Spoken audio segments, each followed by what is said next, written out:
बिस्मिल्लाहिर्रहमानिर्रहीम अस्सलामु अलैकुम रहमतुल्लाह। शहबाज शरीफ की छुट्टी करा के पाकिस्तान में एक नई कौमी हुकूमत बनाने की तजवीज़ सामने आई है और ये तजवीज़ बाकायदा तौर पर इस्टेब्लिशमेंट के सामने रख दी गई है। और ये जो ख़बर कन्फर्म की है, एक बार फिर से पाकिस्तान के सबसे बड़े सहाफ़ी सुहेल वड़ाइच की जानिब से ये ख़बर दी गई है और उनकी जानिब से पाकिस्तान में एक बार फिर से कौमी हुकूमत यानी कि नेशनल गवर्नमेंट कायम करने की तजवीज़ दी गई है। ये आज से तकरीबन कुछ 4 महीने पहले भी इसी तरह का तजिया एनालिसिस और इसी तरह की तजवीज़ और ख़बर सामने आई थी और गवर्नमेंट जो है मुकम्मल तौर पर हिल गई थी।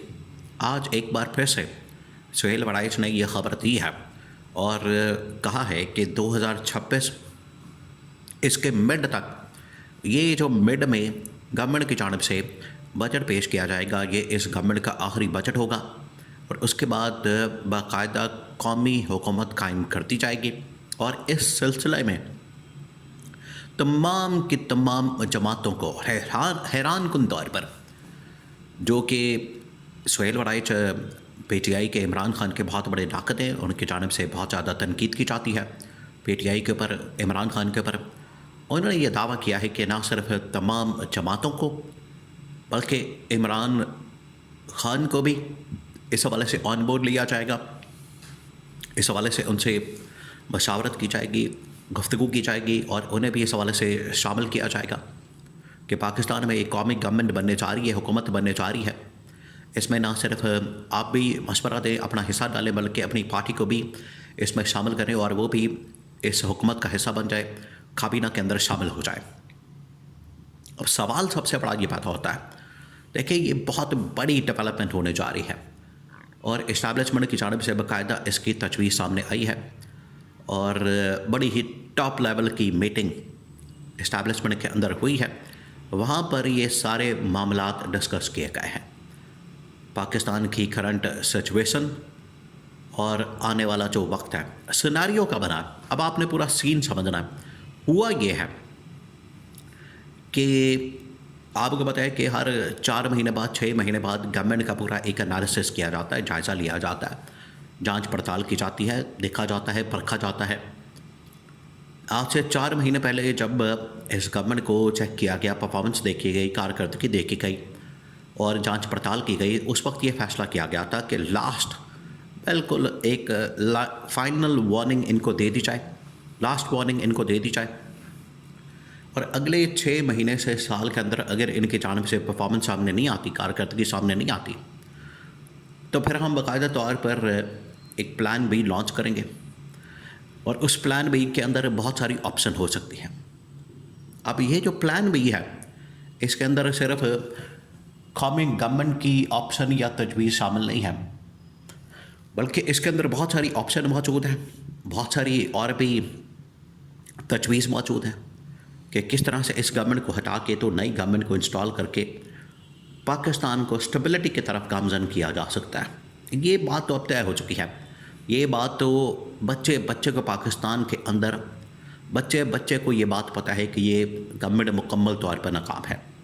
2 चीज़ें उनको पता है, एक तो ये लाई गई है, आई नहीं आवाम के वोटों से, आवाम के सपोर्ट से इनको लाया गया। फॉर्म 47 के ऊपर, फॉर्म 45 के ऊपर जाली मैंडेट इनको दिया गया, जाली वोट के ज़रिए, चोरी वाले मैंडेट और चोरी वाले डाके के ज़रिए से इनको ला के बिठा दिया गया। नंबर 2, ला के बिठा भी दिया गया लेकिन इन्होंने कोई कारकर्दगी नहीं दिखाई। ये वो बात है, ये वो हकीकत है जो कि आज पाकिस्तान का बच्चा बच्चा जानता है।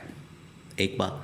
दूसरी बात ये कि जब पाकिस्तान का बच्चा बच्चा जानता है तो इस्टेब्लिशमेंट के अंदर ये सोच पाई जाती है कि अगर इन्होंने गवर्नेंस नहीं दिखानी, इनको ला के बिठा दिया गया, इनको फॉर्म 47 के ऊपर ला के बिठा दिया गया, इनको वोट दिया, इनको सपोर्ट किया, इनको चोरी का मैंडेट दिया, इसके बावजूद भी इन लोगों ने परफॉर्मेंस नहीं दिखाई, तो फिर ये किस मर्ज़ की दवा है? उठाए इनको बाहर फेंके, ये फिर किस खेत की मूले हैं? इनको उठा के बाहर फेंके और नए प्लान के ऊपर, नई तजवीज़ के ऊपर, नई ऑप्शन के ऊपर काम करें। अब इस हवाले से 3-4 ऑप्शन मौजूद हैं।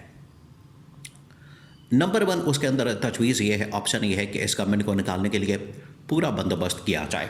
अब वो कैसे किया जाएगा? सबसे पहले इस गवर्नमेंट के ख़िलाफ़ मीडिया ट्रायल किया जाएगा, जो कि शुरू हो चुका है।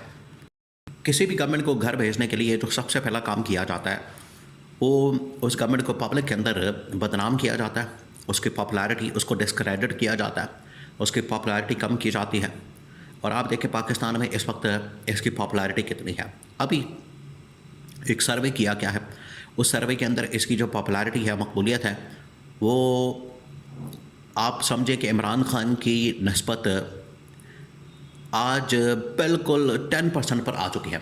इमरान खान 90% पर पहुंच चुका है। बाकी जो 10% बचती है उनकी पॉपुलैरिटी, वो आप बांध दें शहबाज शरीफ के अंदर, नवाज़ शरीफ के अंदर, मरियम नवाज़ के अंदर, आसिफ ज़रदारी और बिलावल के अंदर। तो 10% इनकी मकबूलियत है, बाकी 90% इमरान खान की मकबूलियत है। तो पहला जो हमला किया जाता है, अवाम के अंदर डिस्क्रेडिट किया जाता है, मकबूलियत ज़ीरो पर आ जाती है, ज़िल्लत और रुसवाई होती है। पूरा मीडिया ट्रायल, मीडिया कैंपेन की जाती है, जो कि आजकल आपको नज़र आ रही है। तो ये शुरुआत है। अब इसको अदम एतमाद के ज़रिए से डिस्क्वालीफाई करके किसी अदलिया के ज़रिए से, या फिर इसको बरतरफ करके घर भेज दिया जाएगा, या खुद ही शहबाज शरीफ से रेजिग्नेशन लिया जाएगा। उसके बाद फिर कौमी गवर्नमेंट, कौमी हुकूमत कायम की जाएगी। और कौमी गवर्नमेंट लाने के लिए, कौमी हुकूमत बनाने के लिए तमाम सियासी जमातों को, तमाम की तमाम जो भी इस वक्त पाकिस्तान के अंदर मौजूद है, चाहे वो गवर्नमेंट के अंदर मौजूद है या बाहर मौजूद है। गवर्नमेंट के अंदर तो इस वक्त तकरीबन तमाम जमातें मौजूद हैं। बाहर जो मौजूद हैं जमातें, वो 2-3 जमातें हैं, जिसमें एक PTI है और उनके साथ 2 और जो इत्तेहादी जमातें हैं, जिसमें महमूद खान, अशरफ सईद, अलामा नासिर अब्बास और बाकी और लोग जो कि पीपल्स पार्टी से, नून लीग से निकले हैं, वो तमाम के तमाम लोग इसमें शामिल हैं। उन्होंने एक प्लेटफॉर्म बनाया हुआ तहरीक तहफ़्फ़ुज़ आईन पाकिस्तान के नाम से। तो तहरीक तहफ़्फ़ुज़ आईन पाकिस्तान के प्लेटफॉर्म से बाकायदा तौर पर PTI से और बाकी अपोजिशन की जमातों से नुमाइंदगी को लेकर इनको गवर्नमेंट के अंदर शामिल किया जाएगा। ना सिर्फ इनको पहले ऑन बोर्ड लिया जाएगा, बल्कि इनको गवर्नमेंट के अंदर शामिल किया जाएगा और बाद में एक पूरी कौमी हुकूमत कायम कर दी जाएगी। ये कितने अरसे में होगा? अब ये सबसे बड़ा सवाल है। अगले 6 महीने के अंदर इस प्रोसेस को मुकम्मल कर दिया जाएगा। लास्ट बजट, बिल्कुल ये जो लास्ट बजट होगा इस साल के मिड में, ये एंडिंग टाइम होगा इस गवर्नमेंट का। बजट पेश करते साथ ही, आते साथ ही इस गवर्नमेंट को घर भेज दिया जाएगा। वो उसके लिए कोई भी तरीका अडॉप्ट किया जा सकता है। उसके लिए टाइमलाइन आ गई है और उसके ऊपर काम शुरू हो गया है। और उसके लिए आप ये देखते हैं कि इस वक्त आपको मीडिया के अंदर इनके ख़िलाफ़ कैंपेन, आगे आने वाले दिनों में इनके स्कैंडल्स और इनकी कारकर्दगी का पोल खोला जाएगा। ये वो तमाम चीज़ें आपको आने वाले दिनों में नज़र आएंगी और ये तजवीज़ कौमी गवर्नमेंट की, कौमी हुकूमत के बाकायदा तौर पर सुहेल वड़ाइच ने इंकशाफ करके मौजूदा हुकूमत के ऊपर एक बहुत बड़ी क़यामत, शहबाज शरीफ के ऊपर एक बहुत बड़ी क़यामत बर्पा करती है।